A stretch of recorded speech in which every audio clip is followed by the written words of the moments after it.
hi, this is Jundo. Welcome to Tree Leaf. Well, it's summer and I've decided to head for the pool. Yesterday was baseball, today it's swimming. I'm detecting kind of a sports theme running through this week. But in any case, I've decided that, you know, it's hot outside and it's a good day for a dip. Except for one thing. I really don't want to get in the water. As a matter of fact, I don't even know how to swim.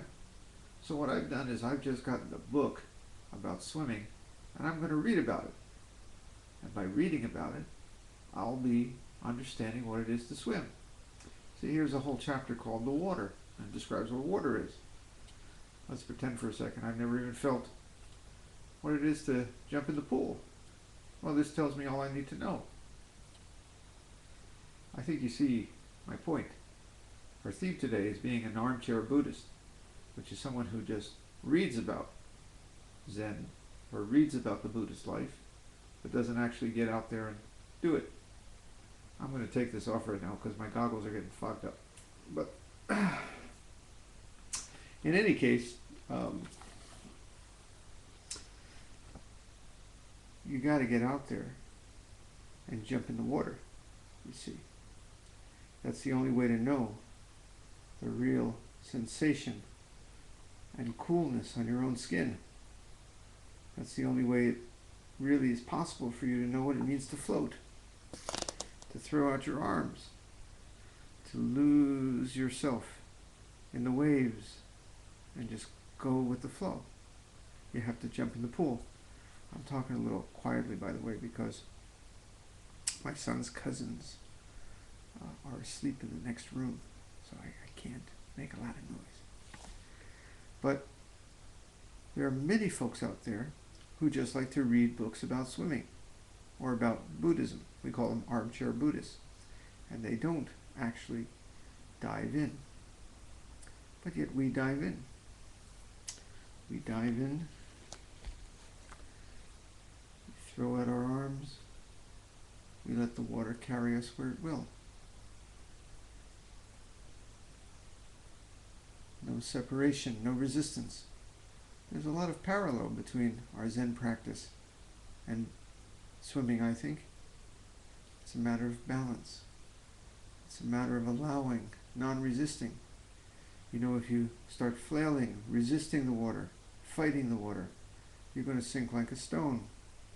I actually witnessed someone drown one time, despite the attempts of people to help them in just a few feet of water, because they were resisting and fighting and hitting the people who were coming to rescue them. And they sank. If they had just relaxed, cast out their arms, they might have survived.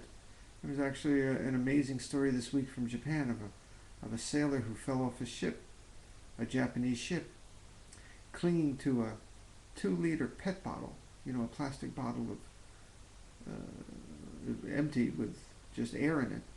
And he clung onto it, and he hung on in the middle of the ocean for hours until they found him and rescued him. He didn't do that by struggling, I assure you. He must have discovered some instant Zen right there, because there he is in the middle of the ocean, having fallen off his ship, just clinging onto that bottle. If he had, for a second, panicked, he might have drowned, but because he relaxed, allowed, did not resist, he was saved. Well, we are saved in our Zen practice too, in a similar way. So I encourage you, don't just read about the touch of the water on your own skin. Get in and dive into that water and discover that sensation where you no longer know where your body ends and the water begins. Just merging into that water, letting it carry you, letting it be you, just floating along, no resistance on a hot summer's day. It's a lot like our practice. Please excuse the shirt, by the way. It's a little souvenir I picked up on my recent trip to Hawaii. A little colorful, I guess, for Zazen, but I think it suits me. Okay, shall we float along with that?